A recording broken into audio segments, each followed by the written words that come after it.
आया तो इस तरफ ही था। कहीं हमें देखकर छुप तो नहीं गया? हो सकता है आकाश भी उसी के साथ ही होगा शायद। देखते हैं।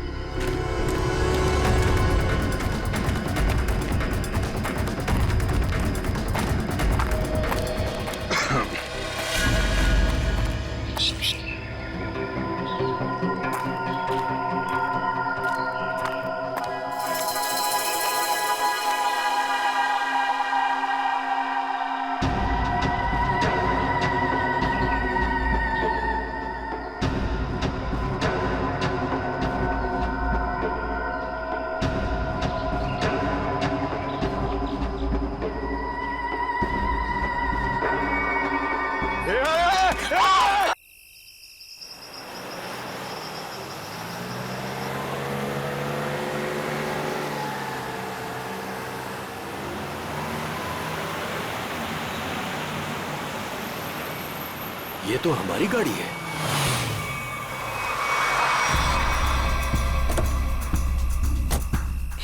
ये तो टीना और आकाश की गाड़ी है। Oh my God! आकाश, टीना, बच्चे नहीं है। मैं एक बार फिर से फोन करता हूँ। गाड़ी यहीं पर है तो दोनों बच्चे भी यहीं पर होने चाहिए। कैसे डरावनी जगह है, कितना घना जंगल है ये। पता नहीं टीना और आकाश को यहाँ गाड़ी रोकने की क्या जरूरत थी। दोनों में से किसी का भी फोन नहीं लग रहा है। लूटपाट का मामला तो नहीं लगता है भाई साहब। बच्चों को सारा सामान गाड़ी में ही है। ऐसे बीच सड़क पे बच्चे गाड़ी छोड़ के गए कहाँ? समझ में नहीं आ रहा मेरे दोनों बच्चे कहाँ चले गए। क्या हो गया उनको? मीरा कुछ नहीं होगा हमारे बच्चों को। शांति रखो, घबराओ मत। आओ यहीं कहीं आसपास देखते हैं। आकाश, टीना, आकाश, आकाश, आकाश, मेरी आवाज सुनाई दे रही है? आकाश, आकाश, टीना, पता नहीं इस घने जंगल में बच्चे कहाँ चले गए। मीरा गाड़ी यहाँ पर है तो बच्चे भी यहीं पर होने चाहिए।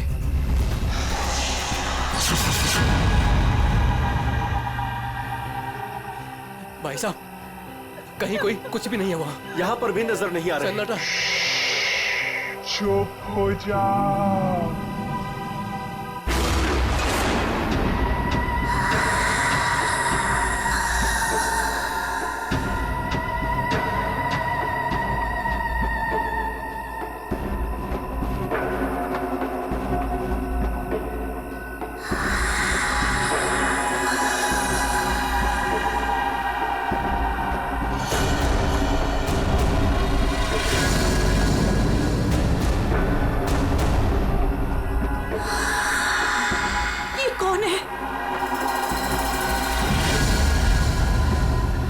कौन हो तुम? जाओ, जाओ यहाँ से।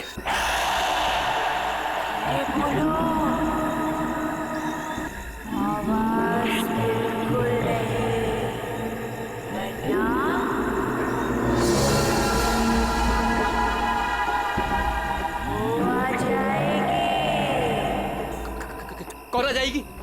कौन आ जाएगी? वही आएगी जो अपना सर हाथ में लेकर घूमती है।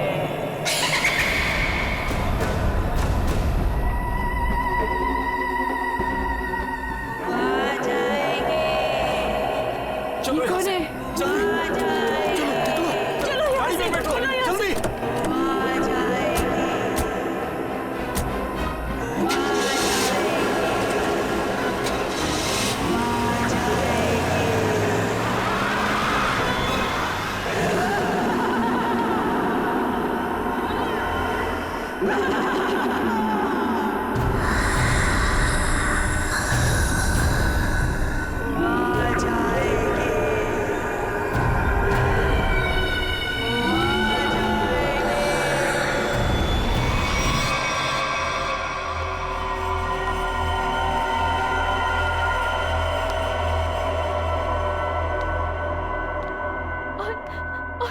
तभी एक औरत आई, उसका सर नहीं था।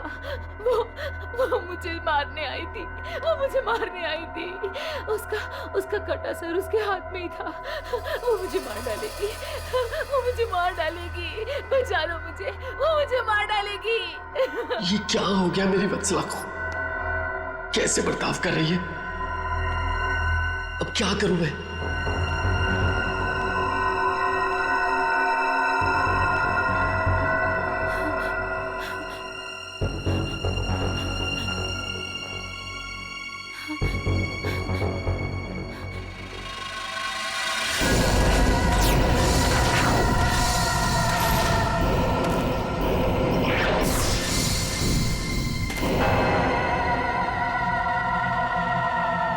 सर,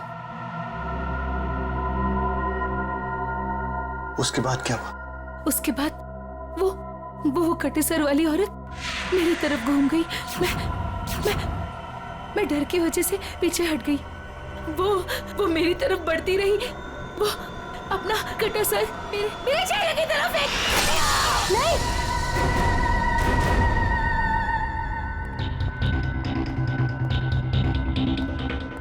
डॉक्टर साहब, क्या हुआ है मेरी वाइफ को? मिस्टर नमित, देखिए ना डॉक्टर साहब के साथ क्या किया वत्सला जी ने। 10 इंजेक्शन दे चुका हूँ शांत करने के लिए, लेकिन कोई असर ही नहीं हो रहा। लेकिन हुआ क्या है वत्सला को? इनका दिमाग एक सरकटी औरत के बारे में सोच रहा है। उसकी चाल टाल, उसका रवैया और पता नहीं क्या क्या इसके दिमाग में घुस गया है। Oh my God! डॉक्टर साहब, मेरी वाइफ ठीक तो हो जाएगी ना? कुछ कह नहीं सकते, लेकिन ये चेंजेस आपने इनमें कब महसूस की? कल रात वत्सला की गाड़ी दहलिया रोड पे खराब हो गई थी। मैं इसे लेने वहां गया, तब से इसकी हालत ऐसी है। देखिए मिस्टर नमित, इनकी हालत बहुत नाजुक है। मेरी मानिए तो इन्हें फौरन हॉस्पिटल में एडमिट कर दीजिए। सर, मुझे तो लगता है कि वत्सला जी के साथ जो कुछ भी हुआ है ना, दहलिया रोड पे ही हुआ है। श्रवण, हमने कहीं वहां से आकर कुछ गलती तो नहीं की ना? अब हमारे बच्चे कैसे मिलेंगे? मुझे तो लगता है उस खूनी औरत ने कुछ कर दिया है टीना और आकाश को। भाई साहब, मुझे लगता है कंप्लेंट लिखवा देनी चाहिए। पता नहीं बच्चे किस हाल में होंगे। उमेश, मैं तो कहता हूँ हमें सीआईडी को फोन करना चाहिए। मैं करता हूँ भाई साहब।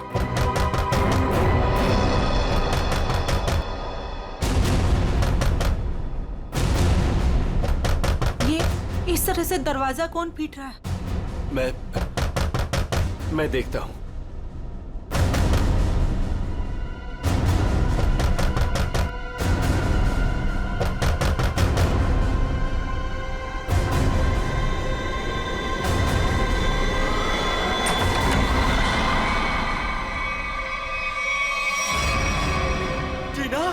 टीना बेटा,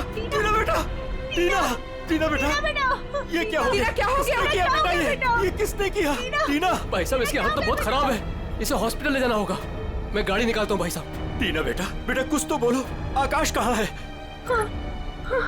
आकाश भैया को बचा लो। बचा लो मतलब?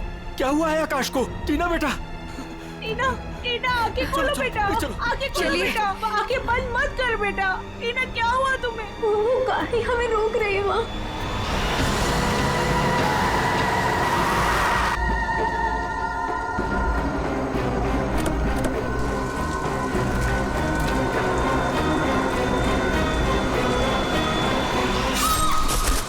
ये कहाँ गया रहा?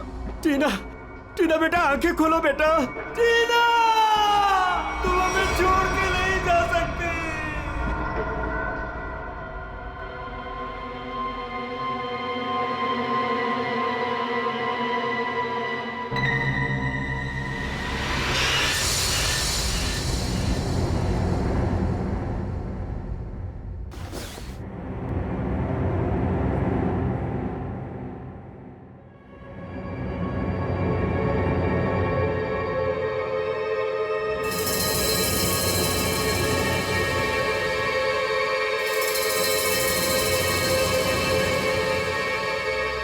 नहीं डॉक्टर साहब, मैं अपनी वाइफ को किसी भी हॉस्पिटल में एडमिट नहीं करने वाला।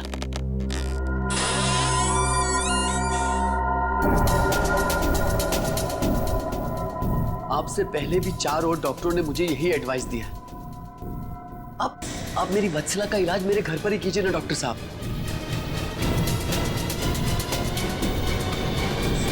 मैं अपनी वत्सला को अपने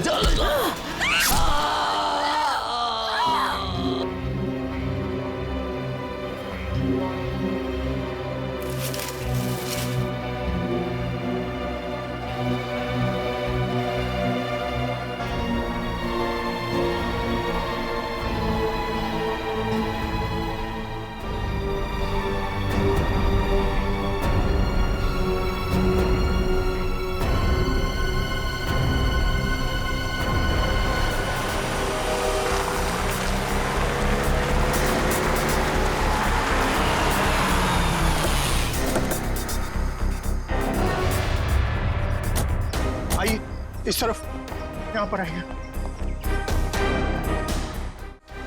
यही घर है ये।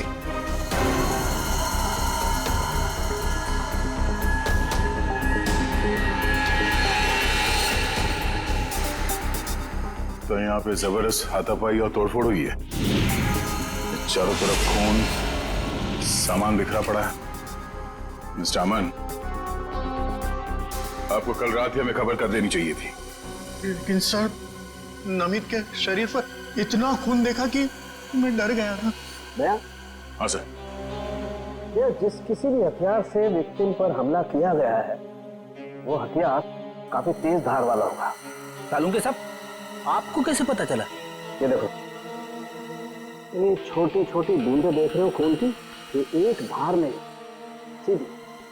सर लगता है किसी चाकू या छोटे खंजर का इस्तेमाल किया गया है। पता नहीं जिसको भी इसने मारा है वो जिंदा है या नहीं। और ये खून से सने हुए पांव के निशान तो घर के अंदर की तरफ जा रहे हैं। तो यहाँ पर नमित के अलावा कोई और भी रहता है क्या? हाँ, उसकी वाइफ। ओह माय गॉड, उससे तो कुछ नहीं हो गया। भाभी जी, एक मिनट, देखो सर।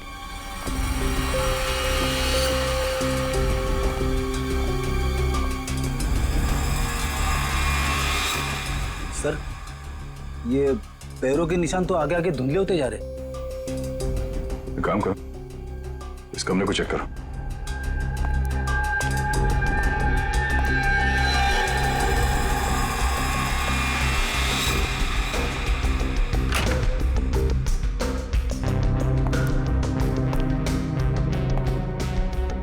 बेड पर तो कोई खून नहीं।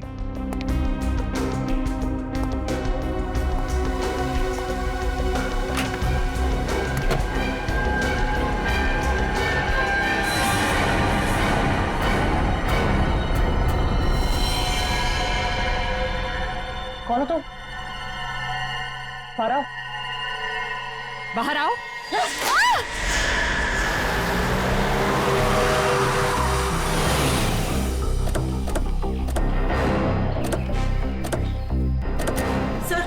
सर यही है मेरी टीना और आकाश की गाड़ी।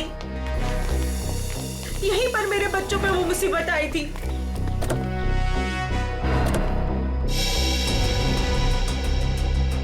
सर, वो उस जगह पे खड़ी थी वो भयानक दिखने वाली लड़की। हाँ सर, उसी ने हमारी बेटी को मार डाला है और वही हमारे बेटे आकाश को लेकर गई है। सर, गाड़ी के अंदर तो सब ठीक ठाक ही लग रहा है। और सर, हाथापाई के भी कोई निशान नहीं। अच्छा, यहाँ सड़क पे भी जैसा लग नहीं रहा है कि कुछ हुआ है। क्या टीना ने एग्जैक्टली क्या कहा था? सर वो बता रही थी कि आकाश भैया को बचा लो। बचा लो मतलब? क्या हुआ आकाश को? वो ठीक तो है ना बेटा? सर, कहीं मेरे आकाश को कुछ हो तो नहीं गया? सर, उसके हाथ में कल रात को हंसिया था। हंसिया? सर, हो सकता है कि शायद आकाश अभी भी उस औरत के कब्जे में हो और टीना किसी भी तरीके से वहां से भाग गई हो सकता है। वो जो कोई भी लड़की है शायद आकाश को जंगल में ही ले गई होगी। हाँ सर, हो सकता है आकाश अभी तक जंगल में ही हो। चल के देख लेते हैं। सर, हम भी चलते हैं आपके साथ। नहीं, आप लोग यहीं रुकिए। जंगल थोड़ा खतरनाक है। एक्चुअली आप लोग घर जाइए, कुछ भी पता चलता आपको फोन कर देंगे। ओके? ठीक है सर।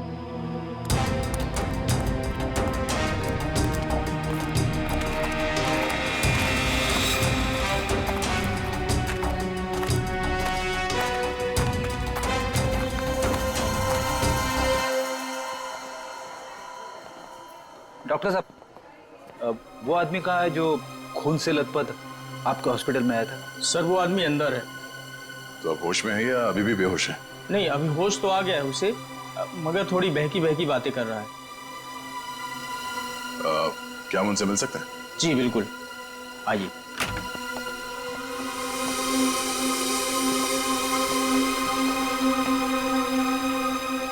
नमित,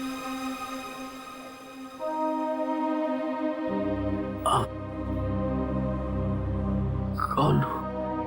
हम लोग सीआईडी से हैं। क्या तुम बता सकते हो कि ये तुम्हारे साथ कैसे हुआ? मार डाला मुझे। मेरी वत्सला ने मुझे मार डाला। पूछिए अमन से। मुझे रोज पीटती थी, पर मैंने कभी भी गुस्से से उसे नहीं घूरा। हाँ सर, मैं हमेशा इस बेचारे की दर्द भरी आवाज सुनता था। मैं समझ जाता था कि भाभी जी का बेलन इसके सर पर बज रहा है। नमित, हम तुम्हारी पत्नी से मिल चुके हैं। कुछ न कुछ तो गड़बड़ हुआ है उसके साथ, लेकिन अचानक वह ऐसा बर्ताव क्यों करने लगी? भगवान, पता नहीं जब से दहलिया रोड से आई है, किसी सरकटी औरत के बारे में बात करती है और किसी पर भी टूट पड़ती है, जैसे जान ले लेगी वो किसी की भी। फिर दहलिया रोड, मतलब जो भी गड़बड़ है वो इस दहलिया रोड पे ही है।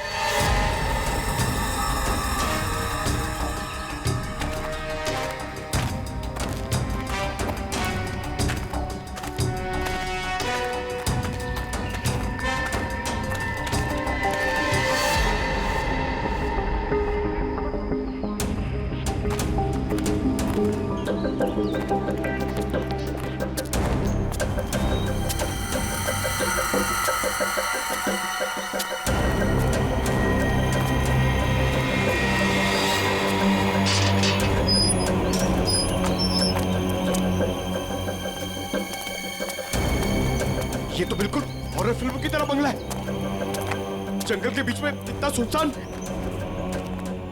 लगता है ये टीना और आकाश इसी घर में आए होंगे।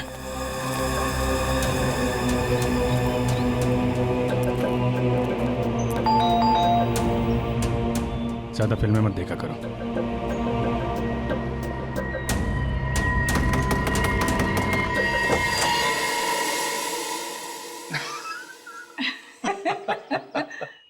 बहुत अच्छा लगा। इतने सुनसान जंगल में भी कोई हमें मिलने आया। एनीवेज, मेरा नाम डीके है और ये मेरी धर्म पत्नी रागिनी। अरे आइए ना आप लोग, अंदर आइए, बाहर क्यों खड़े हैं? प्लीज आइए। सर, ये लोग तो बहुत अजीब हैं। ये तो हम लोग से ऐसे बात कर रहे हैं जैसे हम लोग इनके रिश्तेदार हैं। काफी अच्छा घर है। Thank you. आसपास दूसरा कोई घर नहीं दिख रहा है, तो इतने सुनसान जंगल में आपने घर बनाया? बनाया नहीं है सर, खरीदा है। वो क्या है ना कि हम दोनों पति पत्नी एक कलाकार हैं और अपनी सोच के आकार को पूरा करने के लिए हमें शांति और एकांत की सख्त जरूरत रहती है। जी हाँ सर, यही हमारा घर भी है और हमारी दुनिया भी है। और हाँ, आपको एक बात और बताना चाहूंगा। हम लोग रहते जरूर इस सुनसान इलाके में हैं, लेकिन कला के क्षेत्र में हमारा बहुत बड़ा नाम है। अच्छा। कब खरीदा आपने ये घर? बहुत साल पहले खरीदा था। अब तो ध्यान भी नहीं है हमें कि कब खरीदा था हमने। हाँ, ये तो याद होगा कि कल यहाँ पे कौन आया था? हाँ सर, बिल्कुल। लेकिन कल तो यहाँ कोई नहीं आया था सर। ये फोटोज देखिए, ध्यान दीजिए और सोच के बताइए, क्या इन दोनों में से कोई भी कल यहाँ आया था? नहीं मैडम, इनको हमने पहले कभी नहीं देखा।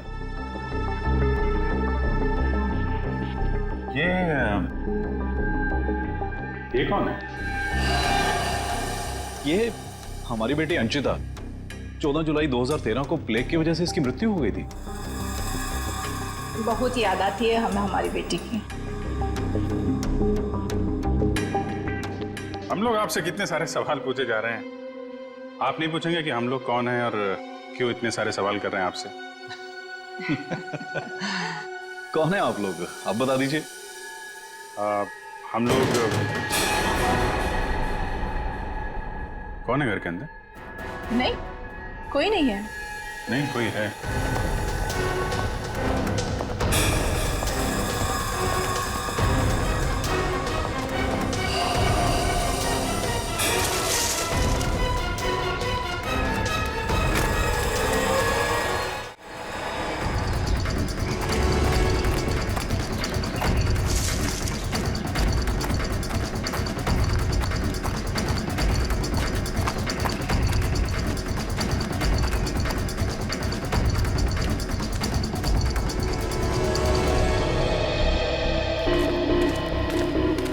आया तो इस तरफ ही था। कहीं हमें देखकर छुप तो नहीं गया? हो सकता है आकाश भी उसी का साथ ही होगा शायद। देखते हैं।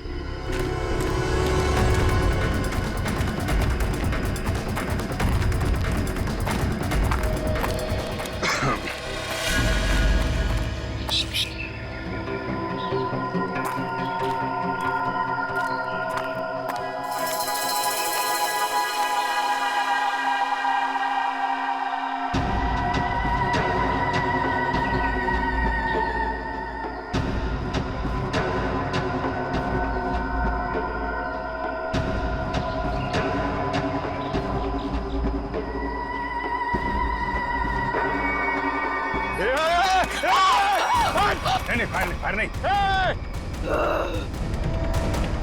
कर नीचे। कौन हो तुम? क्या कर रही थी उस घर के अंदर? हसिया नीचे फेंको। टीना को तुमने मारा था ना? आकाश है। धीरे बोलो, वो सुन लेगी। वो तुम्हारे पीछे खड़ी है।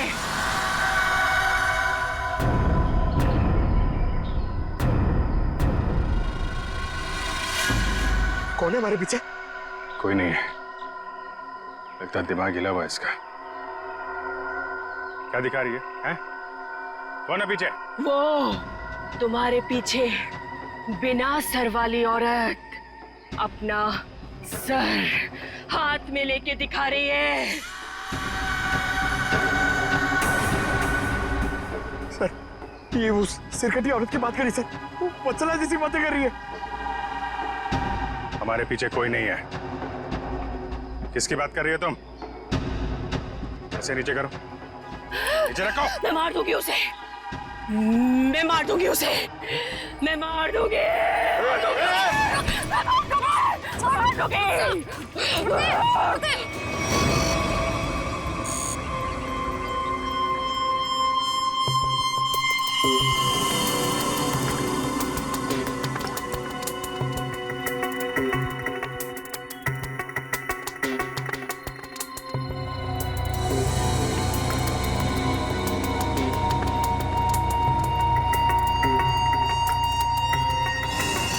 डॉक्टर मलिका, आप भी वही सोच रहे हैं जो मैं सोच रहा हूँ? यस सर, पर ये है क्या? थोड़ा बहुत तो पता चला है, पूरा तो टेस्ट होने के बाद पता चलेगा।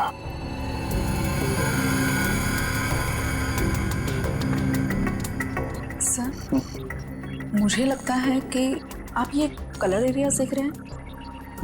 ये ब्रेन टेल की नर्व्स की तरफ आ रहा है। इन दोनों औरतों के दिमाग के साथ छेड़छाड़ी की गई है।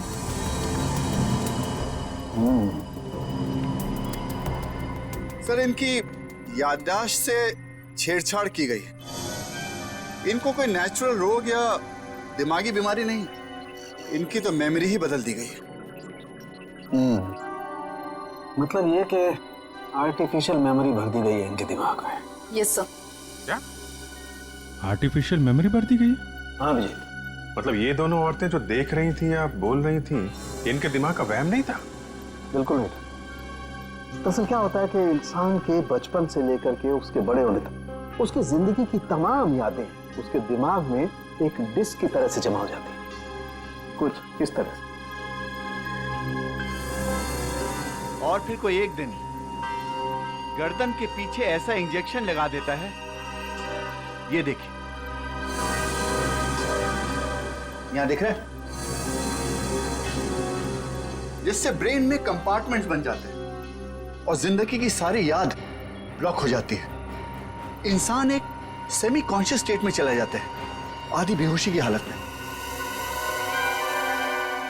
के बाद फिर क्या होता है? इसमें इंसान के दिमाग को सुन कर देने वाला ड्रग दिया जाता है। इंसान अगला पिछला सब भूल जाता है। आप सुन सकते हो, समझ सकते हो, लेकिन आप रिएक्ट नहीं कर सकते। और फिर इस हालत में उसको एक कटी सिर वाली औरत दिखाई जाती है और उसके कानों में बार बार ये बातें सुनाई जाती है कि ये लोग आपको मारने वाले हैं और ये सारे इंसान आपके दुश्मन हैं और आपको उनको मार देना है। और ड्रग के असर की वजह से दिमाग कुछ इस तरीके का दिखाई देने लगता है। हर याद को दबाकर, सप्रेस करके उसे सिर्फ उतना ही हिस्सा याद करने के लिए दिया जाता है जितना कि बेहोशी की हालत में उसे सुनाया या दिखाया गया था। सर, यानी कि इन दोनों औरतों ने सच में एक सरकटी औरत को देखा और होश में आने के बाद दोनों को सिर्फ उतना ही याद है। बिल्कुल। तो ना सोचो, दो लड़कियां जो एक दूसरे को जानती नहीं, पहचानती नहीं, वो एक ही समय पर एक ही जैसी बात कैसे सोच सकती हैं? मतलब इनकी मेमोरीज को बदल दिया गया है। ड्रग्स कौन सा इस्तेमाल किया गया इनके ऊपर? डोडियन और हेपिस जैसे न्यूरॉन अफेक्टिंग ड्रग्स। ये ऐसी दवाइयाँ जो ब्रेन की मेमोरी लोकेशंस को नष्ट कर देती है। आपको ये भी याद नहीं रहेगा कि आप हैं कौन, और आपको उतना ही याद रहेगा जितना आपको बताया जाएगा। हमारे टेस्ट में भी काफी ऐसे ड्रग्स मिले हैं जो याददाश्त मिटाने के लिए काफी हैं। और हाँ, इन्हें हल्के इलेक्ट्रिक शॉक्स भी दिए गए। मुझे नहीं लगता ये लड़कियां कभी भी ठीक हो सकती, क्योंकि इस बीमारी का अभी तक कोई एंटीडोट इजाद नहीं हुआ है और हिप्नोसिस में महीनों लग जाएंगे। और फिर भी इस बात की गारंटी नहीं है कि इनकी खोई हुई मेमोरी इन्हें वापस मिल सकती है। अरे सर, ये सब सुन सुन के मेरा सर फटने लग रहा है। सर, आप मेरा ब्रेन मैपिंग कर लीजिए। डहलिया रोड के बंगले के मालिक डीके, रागनी और सड़क पे खड़ी उस लड़की का राज तो अब डहलिया रोड पे जाके ही पता चलेगा। तो थोड़ा घूम आते हैं डहलिया रोड।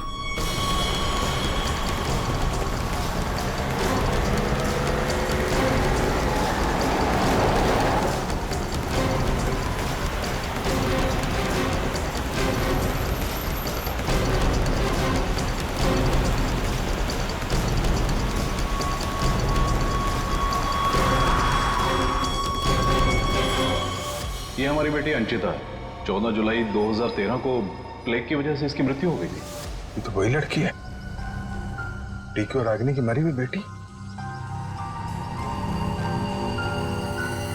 मेरी मदद कीजिए प्लीज। कैसी मदद? मेरा मतलब क्या मदद चाहिए आपको? मेरे मम्मी पापा अचानक से बेहोश हो गए। मैंने बहुत कोशिश की उन्हें उठाने की, पर वो नहीं उठे। कहाँ है कहाँ आपके मम्मी पापा? घर पे आके देखिए ना प्लीज, पास में है। चलिए आइए। आइए, कहाँ पर है? चलिए। अच्छा, इन नाम से कोई भी रजिस्ट्रेशन नहीं? ओके ठीक है, थैंक यू सर। सारे पेंटर्स एसोसिएशन में फोन कर लिया सर, मगर डीके और रागिनी के नाम से कोई भी रजिस्ट्रेशन नहीं। सब कुछ झूठ बोला उसने। मुझे तो लगता है कि उसने अपना नाम भी गलत बताया है। जयवंती, कुछ पता चला? नहीं सर, अभी तक कुछ भी नहीं पता चला। मगर सर, कितने कॉन्फिडेंस से झूठ बोल रहे थे दोनों। लगता है सर अब एक ही रास्ता बचा है, उन्हीं से सच उगलवाना पड़ेगा। नहीं जयवंती, पहले उसकी सारी डिटेल्स निकालते हैं, फिर उठाते हैं उसे। लेकिन सर पता कैसे चलेगा? एक काम करो, डहलिया हाउस में जो उनकी तस्वीरें खींची गई थी उन्हें क्रिमिनल डाटाबेस से और मिसिंग केस फाइल से मैच करवा के देखो, शायद असलियत सामने आ जाए। आइए। यहाँ इतनी रोशनी कम क्यों है? वो घर आबादी से दूर है ना, इसलिए वोल्टेज थोड़ा कम है। ये देखिए। दोनों एक साथ कैसे बेहोश हो गए? कहीं इस लड़की ने तो कुछ नहीं कर दिया?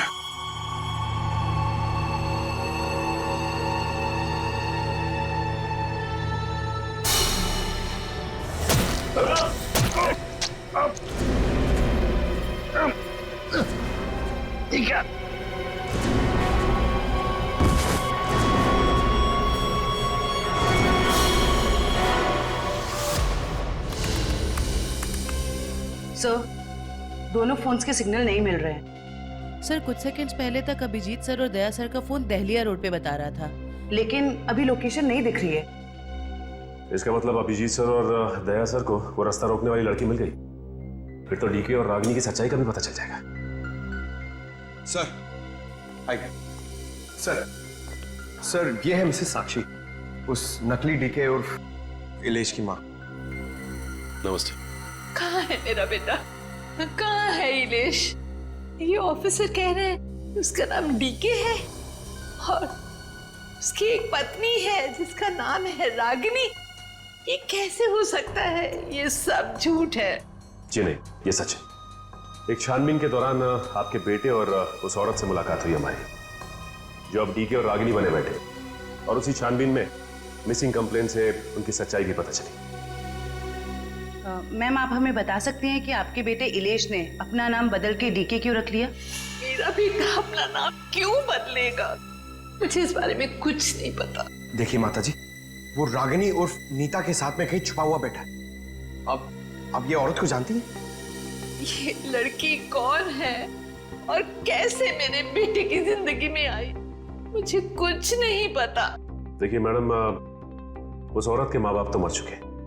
बस आप ये बता सकती हैं कि जुलाई 2013 से पहले ऐसा क्या हुआ था जो आपका बेटा घर छोड़कर चला गया? नहीं, मेरा बेटा घर छोड़कर नहीं भागा था। हाँ, इलेश दिमागी तौर पर बीमार रहता था, तो एक बड़े साइकोथेरेपिस्ट के पास उसका इलाज चालू था और उसी थेरेपी की सिटिंग के लिए वो डॉक्टर के क्लिनिक गया था और फिर वो वापस ही नहीं आया। अच्छा मैम, ये बताइए कि नाम क्या है इस थेरेपी क्लिनिक के डॉक्टर का?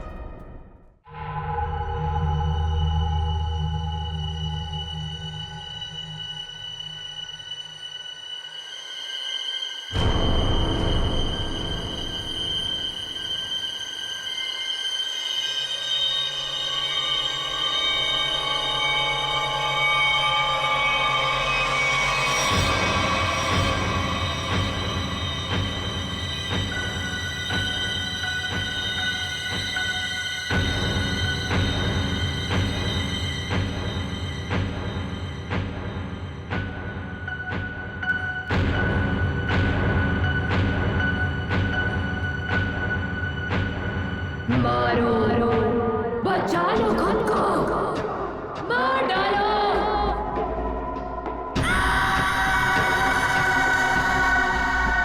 मारो, मार डालो। सब दुश्मन है तुम्हारे।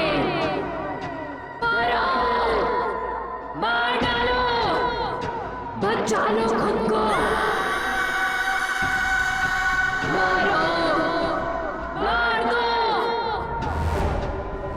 मारो, मार दो। सब दुश्मन है तुम्हारे। उठा लो हथियार, उठा लो हथियार, मार दो।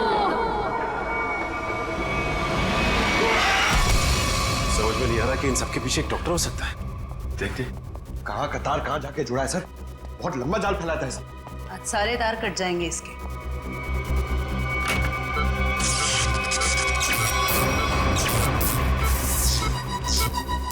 My God.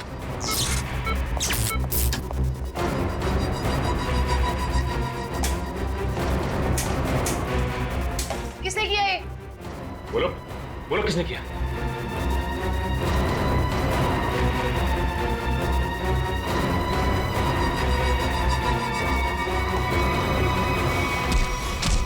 बता कौन है इन सबके पीछे? तुम उस बिना सर वाली औरत के साथ मिले हो ना? मैं नहीं, तुम उस सरकटी औरत के साथ मिले हुए हो। मैं जानता हूं, मैं छोड़ूंगा नहीं तुमको। तुम और उस औरत दोनों को खत्म कर दूंगा मैं। तुम मुझे मारना चाहता है ना? छोड़ूंगा नहीं तुम्हें।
सर डालिया रोड यही है।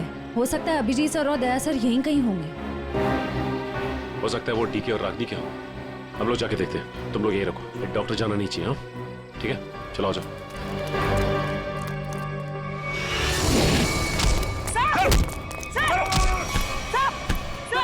क्या कर रहे हो आप लोग? सर क्या कर रहे हो आप लोग? संभालो। क्या कर रहे हो? सर क्या कर रहे हो? प्लीज प्लीज नहीं सर। चल जल्दी चल, एंटीडोट दे जल्दी। संभालो।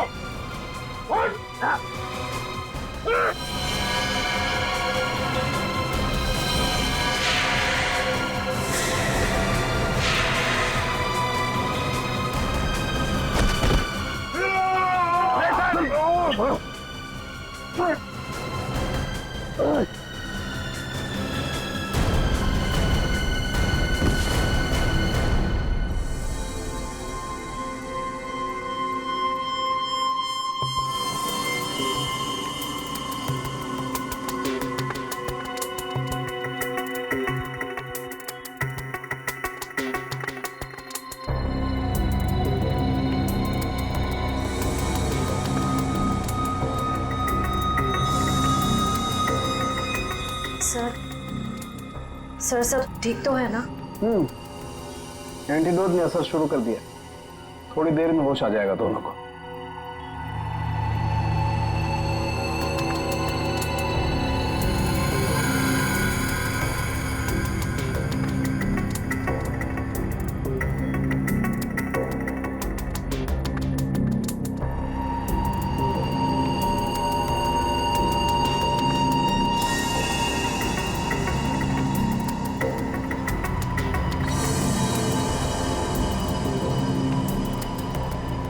शुक्र मनाओ डॉक्टर सालिम के, अगर ये दोनों ठीक हुए हैं तो सिर्फ मेरी वजह से।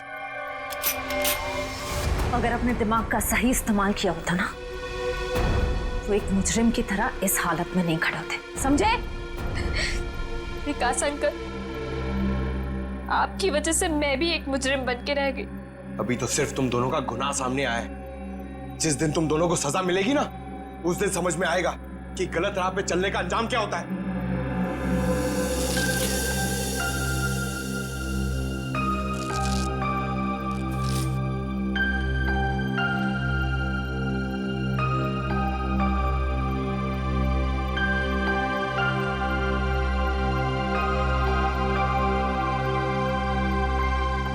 हम ये दहलिया रोड वाले बंगले पे?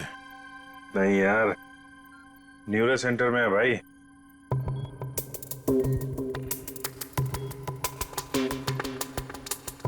और मुजरिम हमारे सामने खड़ा है।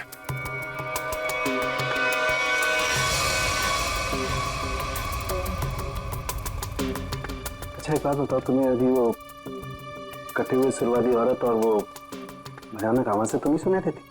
सर वो तो उस वत्सला के दिमाग में था, और वो जंगल वाली लड़की के दिमाग में भी वो जो हंसिया लेके घूम रहे थे।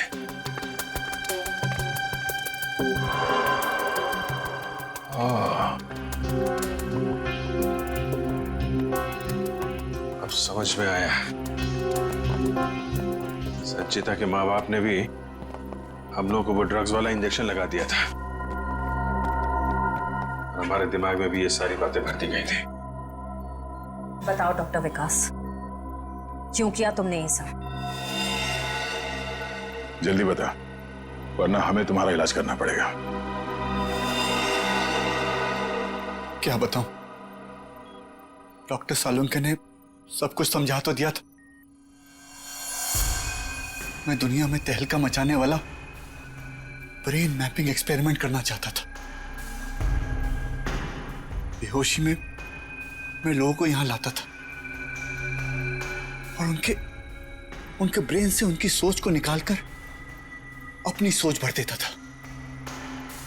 जरा सोचो, कितनी ताकत थी मेरे हाथ में।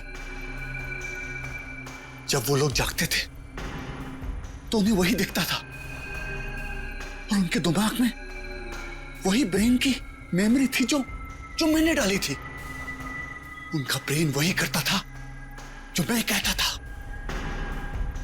मतलब कि मैं उनके ब्रेन से सब कुछ करा सकता था। और तुम दोनों ने भी तो वही किया ना। और ये अंशिता, इसने भी गुनाह में तुम्हारा साथ दिया था। मैं इनकी भतीजी हूँ। इन्होंने ही मुझे पाला पोसा। डीके और रागिनी मेरे माँ बाप नहीं है। वो घर, डीके, रागिनी, मैं, ये सारा विकास अंकल का बिछाया हुआ एक जाल था। और आकाश, उसके साथ क्या किया तुम लोगों ने? उसकी ड्रग की डोज ज्यादा हो गई थी। उसे ब्रेन हैमरेज हो गया था। उसकी मौत का मुझे बहुत अफसोस है। तुम्हारे जैसा जीनियस डॉक्टर लोगों के दिमाग का गलत इस्तेमाल करने के चक्कर में गुनहगार बन गया। तुम्हारी खोज इंसानियत के खिलाफ है। कानून तुम्हें इसकी जरूर सजा देगा। शायद फांसी होगी तुम्हें।